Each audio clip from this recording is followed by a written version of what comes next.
안녕하세요. 잘 지내십니까? 요즘 코로나19 사태로 이렇게 저렇게 좀 불편한 게 많죠. 그것들은 우리가 또 다 개인적으로 감당해야 될 부분이니까 어떻게 피할 수가 없죠. 감당하고 지나가야 됩니다. 지나가겠죠. 우리는 공부를 계속하겠습니다. 칼바르트 신학에서 위대한 열정, 오늘 60강이 되겠습니다. 250쪽입니다. 소제목이 이렇습니다. 진리란 무엇인가? 이 참 오래된 질문인데요. 그리고 철학에서 혹은 종교에서 가장 핵심이 되는 질문입니다. 진리란 무엇인가? 요즘 매일 묵상 제가 쓰는 어, 어, 코너에 요한복음을 이제 주석하고 있습니다. 주석이라기보다도 간단한 촌평이죠. 예수 어록이라고 해서. 요한복음의 핵심 주제 하나가 진리입니다. 알레테이아 하죠. 이 제목으로 만든 책도 많을 겁니다. 진리. 예수님도 그 말씀을 많이 하셨고요. 예수님의 그 마지막 십자가 사건을 앞에 두고 빌라도하고의 대화에서도 그 이야기가 나옵니다. 빌라도가 예수에게 예수가 난 진리를 증거하러 왔다 그 얘기하니까 진리가 뭐냐? 진리가 뭐냐? 이렇게 질문했다고 하죠. 진리는 무엇인가? 이거는 바르트에게서 나올 만한 주제는 아닙니다. 좀 어울리진 않아요. 그래도 이 바르트가 이 주제를 붙들고 뭔가를 얘기했는지 아니면 이런 게 바르트 신학에 깔려있기에 이 책을 쓴 바르트 부시가 이렇게 소제목을 달았는지 그건 제가 잘 모르겠습니다. 어쨌든 여기 여러 가지의 의미를 담고 있는 제목입니다. 진리는 무엇인가? 봅시다. 현대에 와서 재개되었고 동시에 위기에 빠진 진리 질문은 더 근원적으로, 즉 신학적으로 이해되어야 한다. 현대에 와서 재개되었다고 하는 것은 그건 다른 뜻입니다. 이 부시가 다른 뜻으로 이렇게 얘기했겠죠. 이게 현대에 와서 재개됐습니까? 아마 이거는 현대에 와서 제기되었다기보다 현대에 와서 제기된 진리에 대한 질문이 위기에 빠졌다 이렇게 해야지 맞죠. 원래부터 진리에 대한 질문이 있었습니다. 소크라테스도 묻고 많이 얘기하지 않았겠습니까? 너 자신을 알라. 이게 진리에 대한 질문인 거죠. 자기 자신을 아는 데서부터 진리가 시작한다. 그 뜻 아니겠습니까? 근데 지금 진리 질문이 현대에 와서도 여전히 제기되는데 그건 위기에 빠졌다. 진리 상대주의에 떨어진 거겠죠. 너도 나도 앞강의에서도 비슷한 거 나왔습니다. 자의적으로 맞죠? 제가 다른 책을 읽고 그 얘기를 하나? 요즘 제가 몇 권 책을 같이 읽다 보니까 그 좀 뒤섞여 있을지 모른다. C.S. 루이스 피고 속의 하나님이라는 책 읽고 있는데 좋습니다. 루이스가 대단히 매력적인 논객이에요. 글 쓰는 사람이에요. 영문학자죠. 신학자가 아닌데도 신학책을 많이 읽어서 그런지 아니면 천재적인 기질이 있어서 그런지 그것은 그 기독교 신앙에 대한 책들은 대단합니다. 제가 진작에 그 사람의 글을 읽었어야 되는데 뒤늦게 읽어서 좀 아쉽다라는 생각이 듭니다. 하여튼 그런 생각들이 또 뒤섞여 있어서 이게 루이스 책에서 읽고 남아있는 생각인지 이 바르트 책인지 그건 잘 모르겠습니다. 어쨌든 좀 가봅시다. 신학적으로 이해해야 된다.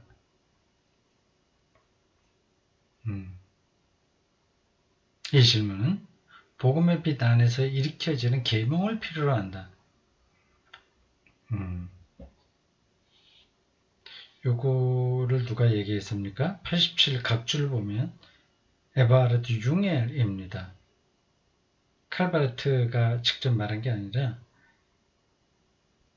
융엘이 한 얘기죠. 융엘의 책 칼바르트 주 에렌은 존경한다는 뜻이에요. 이게 칼바르트를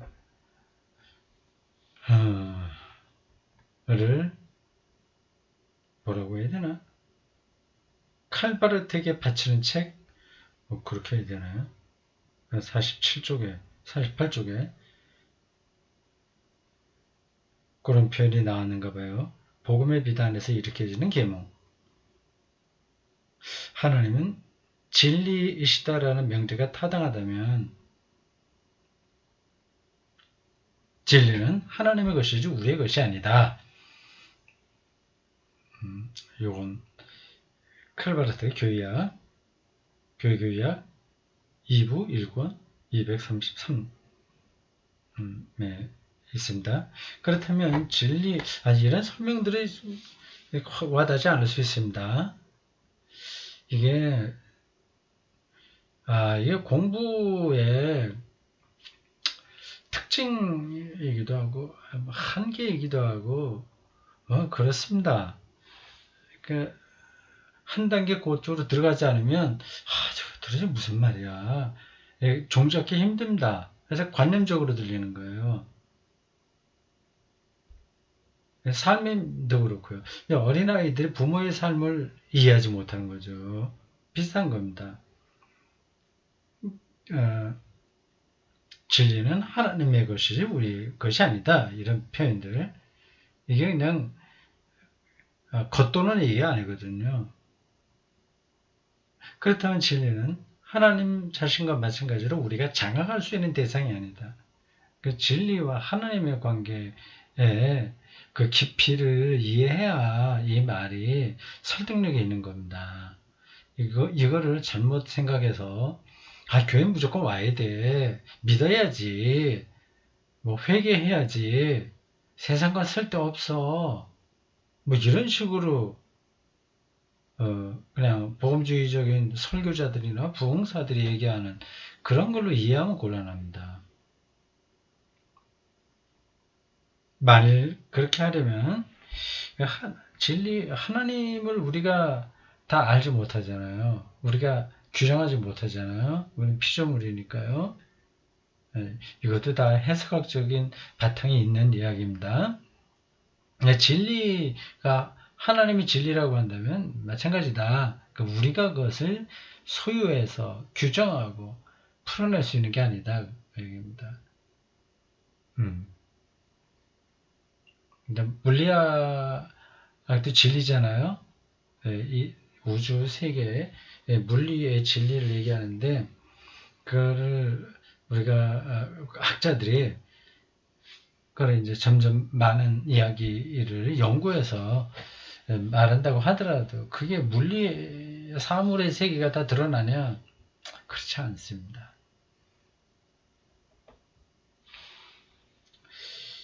우리가 장악할 수 있는 그런 대상이 아니다. 만약 그렇게 하려고 한다면 자기 기만이라는 대가를 치르게 될 것이다. 자기만. 그렇다면 진리는 언제나 자기 편으로부터 와서 우리를 사로잡는다. 이 말은 인간이 자기 자신으로부터 진리를 붙잡으려고 한다면 처음부터 진리를 벗어나 그 옆에 있는 어떤 것을 붙잡게 된다는 뜻이다. 이런 부분들이 조금 앞에서 제가 읽었다고 한 루이스의 글들에서도 느낄 수 있는 것들입니다. 그러니까 바르트는 개신교 신학의 대가잖아요. 그것에 비해서 C.S. 루이스는 사실 신학을 전공하는 사람도 아니고 해서 이름은 있지만 이름은 아주 명망가이지만 신학자로서는 훨씬 못 미칩니다. 바르티에게요. 그런데도 어떤 그 관점 이런 것들은 거의 같은 수준에 올라가 있어요. 접근하는 방식이 좀 다르죠. 바르트는 그야말로 신학 전문가로서의 실력을 보여준다면 C.S. 루이스는 영문학자와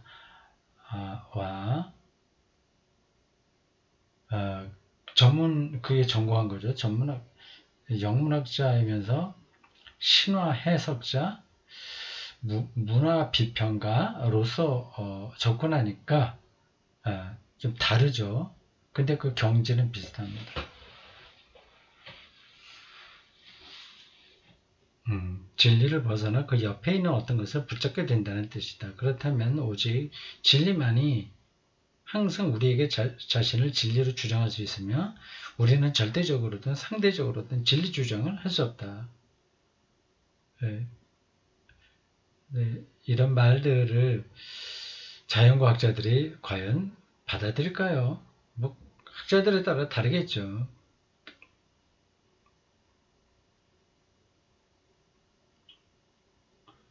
여기 뭐 많은 이야기들이 필요합니다.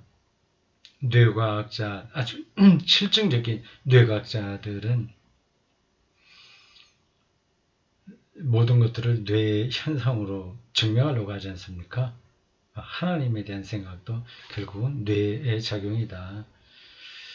그러니까 인간이 하나님이라고 부르는 혹은 진리라고 부르는 그런 것도 결국은 뇌의 현상으로서 파악할 수 있다. 그 말을 하는 거죠. 곧 진리를 자기들이 이제 붙든다. 그 얘기죠. 근데 여기서는 좀 다른 이야기를 하고 있습니다. 그렇다면 오직 진리만이 항상 우리에게 자신을 진리로 주장할 수 있으며 우리는 절대적으로 상대적으로 진리 주장을 할 수 없다. 바르트의 입장이에요. 그렇다.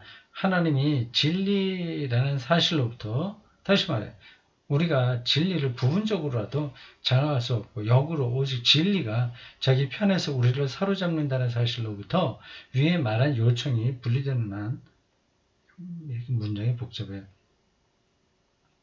상대적인 요청 또한 절대적인 요청이 된다. 넘어가요. 문장이 그렇습니다.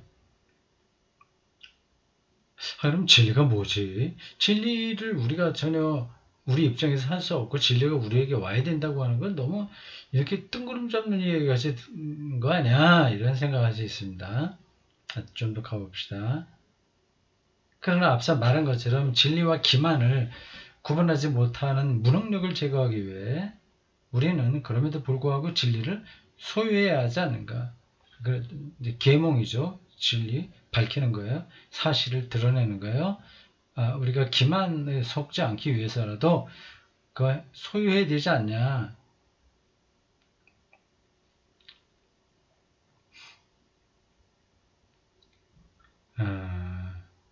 예. 소유될 수 없다고 하는 게 지금 여기 깔려 있는 생각입니다.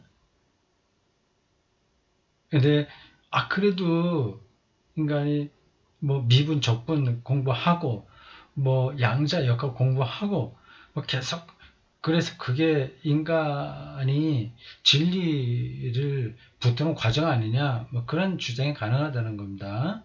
그 일종의 소유로고를 설명하는 거예요. 진리와 기만을 구분하지 못하면 유사 진리라고 말하는 기만이 나타나지 않는가. 그래서 유사 진리에 대항하기 위해서 그리고 그것의 정체를 폭로하기 위해 그리스도인들은 진리를 소유해야 하지 않는가. 음, 음, 물론 진리가 스스로를 알리는 곳에서만 진리는 유사 진리로부터 구분될 수 있고 유사 진리의 정체도 폭로될 수 있다고 하는 것은 틀림없다. 진리와 유사 진리가 지금 대비되고 있습니다. 조금 복잡하죠?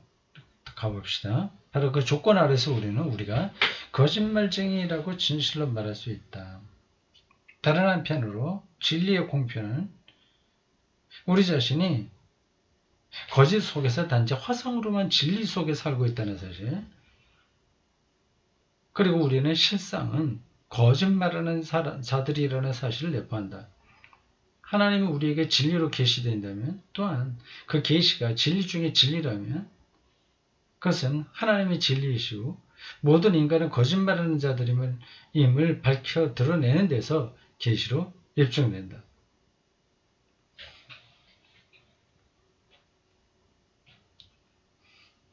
참된 것을 찾으려고 하는 인간의 노력을 지금 부정하는 얘기는 아닙니다. 근데 그 진리가 자기 안에서 나왔다는 생각을 지금 비판하는 겁니다. 그러니까 자기 절대화가 되는, 여기 소유라고 진리를 소유한다고 하는 말은 자기를 절대화하는 태도를 가리키는 거예요. 네, 히틀러의 그 나치즘이 바로 그와 같은 자기 진리 주장입니다. 그러니까 자기 절대화를 하게 되는 거죠. 요즘 그 2차 세계대전의 결정적 그 국면에서 중요했던 10가지 단편을 영화로 만든 거 보고 있습니다. 근데 뭐 다른 건 접어두고 재밌는 한 대목이 있습니다. 소련 러시아인가 그때 러시아하고의 전쟁을 일으키잖아요. 거기서 이런 그 멘트가 나오더군요. 뭐 설명이죠, 말하자면. 히틀러가 가장 싫어했던 대상이 뭐 유대인도 있고 뭐 등도 쭉 있는데 또 하나가 공산주의입니다.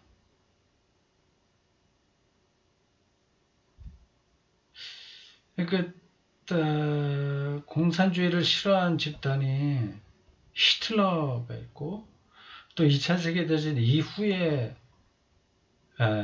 냉전 시대에 있었던 자유민주주의 미국 중심으로 하는 집단과 또 우리도 거기에 포함되는 거죠. 이게 어느 한 대상을 똑같이 적으로 여긴다면 서로 통하는 거 아니겠어요? 그러니까 우리가 공산주의를 절대적인 악으로 생각하는데 히틀러의 전체주의도 악으로 생각하는 겁니다. 그러니까 우익이에요. 가장 극단적인 우익이 그 나치즘입니다. 그러니까 우리가 히틀러의 나치즘의 속성이 없는 거 아니다. 그 얘기입니다. 좀 옆으로 나간 얘기였어요. 이 바르트의 신학을 읽다 보면 거기에 그 나치즘에 대한 생각을 그렇게 좀 읽을 수가 있습니다. 늘 히틀러 나치 거기에 부역한 독일 그리스도교 뭐 신학자들 그걸 늘 이렇게 명시적으로 밝히고 있지는 않지만 그 흐름 속에 사상 속에 있습니다. 이건 굉장히 바르트가 그 역사를, 그러니까 신학이 그냥 공중에 떠 있는 그러한 공소한 이론에 떨어지지 않고 이제 역사의 한복판에서 전개했다, 그 얘기죠. 이와 같은 사실은 바르트에 의하면 이러한 그리스도인이 스스로 진리를 소유하는 자들로서 다른 사람과 맞설 수 있는 가능성을 배제한다. 이런 시각들이 바르트의 특징들입니다. 그래서 어쨌든 계몽하고 알고 그래서 진리를 소유하고 하는 게 있어야 우리가 기만이냐 진리나 이런 것도 좀 구분하면서 사는 거 아니냐, 이런 주장을 하게 되면 그럼 우리가 다른 사람과 맞설 수가 없다. 그리스도인들이 그런 겁니다. 그러니까 자기도 진리를 소유하고 있다. 이런 입장에서는 그들도 그렇게 주장을 하고 있으니까 맞설 수 없다고 얘기하네요. 그럼 뭐 어떻게 하겠다는 겁니까? 뭐 그게 이제 신학적으로 설명하겠죠. 그리스도인들에게 주어지는 계시의 진리는 유사 진리 속에 살고 있는 그 단어를 꼭 기억해야 되겠습니다. 유사 진리. 유사 진리. 사이비라고 하는 거죠. 그들의 삶의 가면을 벗기고 폭로한다. 그렇다. 계시 진리는 유사 진리. 계시 진리와 유사 진리가 대비되어 있습니다. 계시 진리, 이거는 하나님의 진리고요. 유사 진리는 사람의 진리입니다. 자기가 소유한다고 생각하는 진리, 이게 인간에게서 나오는 것으로서 유사 진리고, 계시 진리는 하나님이 자기를 드러내는 진리이죠.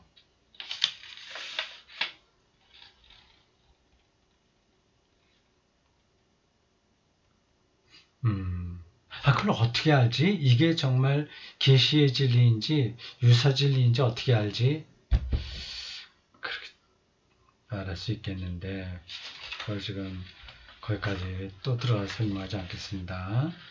그거도 구분하기가 물론 쉽지 않습니다. 그러나 구분하지 못하는 것도 아니에요. 구약 선지자들은 계시 진리의 편에 섰습니다. 끊임없이 하나님으로부터 오는 진리를 선포했고, 그러한 정통 선지자들과 대립해 있던 사이비 선지자들은 하나님을 이야기하긴 하나 자기들의 진리를 얘기하죠.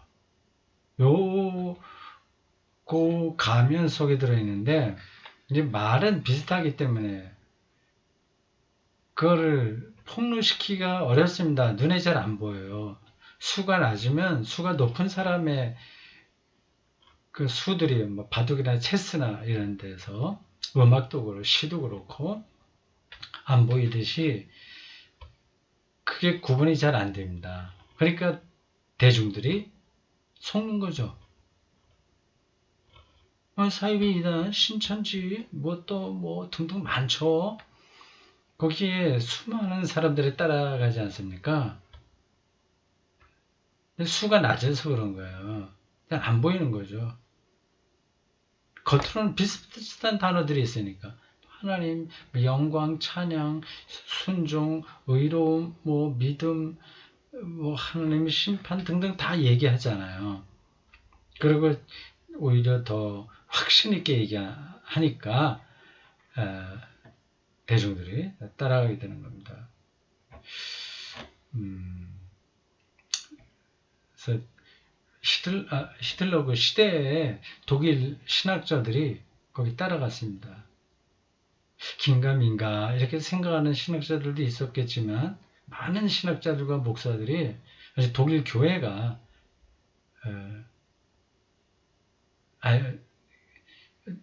히틀러 반대하지를 못했습니다. 엉거주춤한 상태 혹은 적극적으로 지지하는 그런 교회 지도자들이 많았습니다. 그렇다 바르타는 이렇게 말한다. 바로 계시 속에서 진리가 우리와 직접 관계되기에 죄의 특수한 그리스도교적인 형태인 기만은 표현 재밌죠? 죄의 특수한 그리스도교적인 형태인 기만이 나오네요. 속임수죠. 도덕적인 형태로 불리는 모든 기만보다 더 악하고 더 위험하다.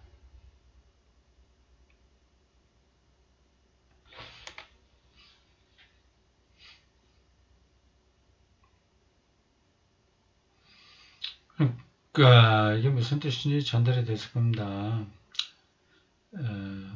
어떤 대형 교회, 그러니까 자기 아들에게 담임 목사가 담임 목사직을 세습하잖아요. 이런 것들이 기만이죠, 기만. 특수한 그리스도교적인 형태의 기만. 이런 것들은 도덕적인 기만보다 더 악하고 위험하다고 했습니다. 정확한 지적이에요. 그리스도교적인 기만과 비교한다면 모든 세속적인 기만은 단지 겉으로 드러나는 현상일 뿐이다. 그래서 그리스도인들은 여기서 먼저 자신의 가슴을 쳐야 하고 그런 다음에야 비로소 세계의 기만을 기만으로 부를 수 있게 되고 세속적인 진리들을 진심으로 수용할 수 있게 된다. 이게 그 당시 독일의 기독교를 향한 비판으로 보입니다. 지금 우리 식으로 얘기하면 뭐 한계총 이런 거 있죠. 그런 조직이 있었습니다. 그게 도이체 크리스틀리히엔가 그렇죠. 독일 그리스도교가 있었어요. 네, 대다수 독일에는 교회와 목사들이 포함된 단체입니다. 그들은 히틀러 나치즘에 대놓고 저항하지 못했고 오히려 거기에 신앙적인 기독교적인 논리를 제공했죠. 그리스도인들은 다른 사람들에게 단지 진리의 증인이 될 수 있을 뿐이다. 그들이 자신들 곧 그리스도인 안에 자신들 곧 그리스도인 안에 인간의 불신앙, 미신, 거짓 신앙을 지니고 있고 자신들 안에 인간적인 기만의 원행이 놓여 있다는 사실을 조건 없이 분명히 인지하는 경우에 증인이 될 수 있다. 자기도 진리를 가지고 소유하고 있는 것처럼 해서 서로 진리와 진리가 맞서갖고는 이건 증인이 될 수 없다고 하는 거죠. 이게 이제 중요한 통찰입니다. 우리는 늘 자기가 옳다 하는 걸 전제하고 그 대상하고 투쟁하지 않습니까? 그러니까 목소리만 더 커지는 거죠. 또 그렇게 목소리를 세우지 않으면 대중들은 뭐 귀를 기울이지 않으니까 좀 어렵기도 합니다. 어떻게 해결의 실마리가 잘 보이지 않아요? 그래도 이 핵심은 여기 있습니다. 우리는 자기 자신 안에 있는 불신앙, 미신, 거짓신앙 그리고 기만 먼저 인식할 수 있어야 되죠. 그렇게 해서 그리스도인들은 모든 교만을 방지하게 되고 어떤 경우에도 다른 사람들에게 돌을 던지지 않게 될 것이며 오히려 그들과 함께 그리고 그들을 위해 그들에게 진리를 말할 자격을 얻게 될 것이고 칭의와 성화를 바라보게 될 것이다. 돌을 던지지 않는다고 하는 것은 신학적으로 논쟁하지 않는다는 게 아니라 나는 옳고 너는 죽을 놈이야. 이런 태도를 보이지 않는다는 겁니다. 논쟁이 없는 진리로는 없습니다. 바르트도 끊임없이 그 주장을 했죠. 그러니까 이러한 문장을 오해하지 말아야 되죠. 뭐 군사 독재가 있어도 뭐 돌 던지지 않아. 나는 뭐 용서할 거야. 이런 식으로 저항하지 않는다면 그래 이제 증인으로 사는 게 아니죠.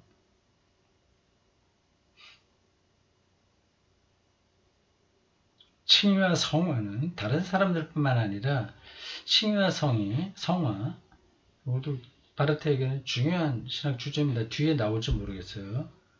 칭의와 성화가 이제 바르게 이해되지 않으면 설교에서도 그 좀 길을 잘못 가게 됩니다. 칭의와 성화 문제를 설교에 굉장히 중요한 주제로 삼은 분이, 그래서 상당히 영향을 한국교회에 끼쳤던 분이 뭐 여럿 있죠. 옛날 분들도 있고 뭐 지나간 분 지금도 있고 한데 뭐 남포교회 그분이었어요. 전반적으로 바르게 서 있는데 이 부분에서 본인이 가장 중요하다고 생각하는 부분이 신학적으로 잘 정리가 되지 않았습니다. 지금은 어떤지 모르겠어요. 제가 옛날에 그분 설교 비평할 때 앱까지의 설교에서는 그랬습니다. 칭의는 이미 끝났으니까 이제 기독교인이 기독교인답게 사는 게 중요하다. 성화가 중요하다. 핵심은 그거거든요. 근데 칭의와 성화가 한데 묶여 있다고 하는 사실을 좀 명확하게 뚫어보지 못하고 느슨하게 생각한 것 같습니다. 칭의가 끝난 게 아니거든요. 칭의는 한 번으로 끝나는 게 아니라 성화와 더불어 같이 가는 거죠. 그리고 칭의 안에 이미 성화가 들어있는 겁니다. 그래서 우리는 끊임없이 칭의에 붙들려 있어야 되죠. 칭의와 성화는 다른 뭐 이게 무슨 뜻인지 알겠죠? 그 기본적인 그 낱말 뜻이요. 칭의는 존재론적 변화라고 한다면 성화는 윤리적인 변화입니다. 하나는 존재고 하나는 행위예요. 근데 이 존재와 행위가 어떻게 칼로 자르듯이 됩니까? 존재는 됐으니까 행위만 거기에 걸맞게 하면 된다. 이게 억지로 행위가 가겠어요? 존재가 끊임없이 새로워져야 되는 거죠. 새로운 피조물이 그 안으로 점점 깊이 들어가는 게 최선인 거죠. 칭의와 성화는 존재와 행위예요. 그러니까 믿음과 윤리 이렇게도 구분할 수 있습니다. 이거는 다른 사람들뿐만 아니라 그리스도인들 자신도 오히려 그들보다 먼저 필요한 것이며 다른 사람과 마찬가지로 하나님과의 관계에서 주어지는 거니까 아주 근원적인 거라서요. 그리스도인들 자신도 자기 스스로에 대해서는 주장할 수 없는 것이다. 나는 뭐 의로워졌다 이 말은 안 되는 거죠. 그러므로 진리가 무엇이냐 하는 물음은 바르트에게는 다음과 같다. 그리스도인은 자신의 손 안에 있는 절대적인 혹은 상대적인 진리를 소유 혹은 자기 자신의 정직성을 진술하는 대신에 기만이 있다고 하는 사실을 솔직하게 얘기하는 대신에 계시 안에 있는 하나님의 진리가 거짓말하는 그 유사 진리 뒤에 숨어 있었으나 이제는 정치가 폭로된 그리스도교적인 기만자와 투쟁하는 과정을 묘사하게 된다. 이 문장이 이렇게 이거 복잡해.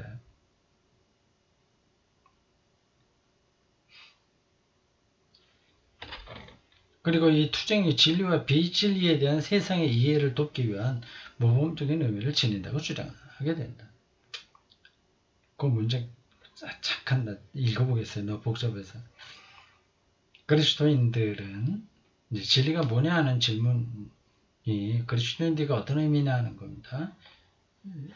요게 요약이라고 할 수 있어요. 그리스도인들은 자기 손안에 있는 진리, 소유, 이건 없잖아요, 사실은. 자기 자신들의 정직성을 진술하는 대신 계시 안에 있는 하나님의 진리가, 하나님이 자기를 드러내는 그 사건이 거짓말하는 자, 곧 유사 진리에 숨어 있었으나 이제는 정체가 폭로된 그리스도교적인 기만자와 투쟁하는 과정을 묘사하게 된다. 여전히 문장은 깔끔하지 못하네요. 그러니까 자기 기만 이거를 정확하게 뚫어보지 않고 있는 건 안 된다. 그 유사 진리에 숨어 있는 사람들 과의 투쟁하는 것이 진리다 그런 뜻인가? 이 투쟁이 진리와 비진리에 대한 세상의 이해를 돕기 위한 모범적인 의미를 지닌다고 주장하게 된다. 하여튼 뭐 여기까지 하겠습니다. 수고했습니다.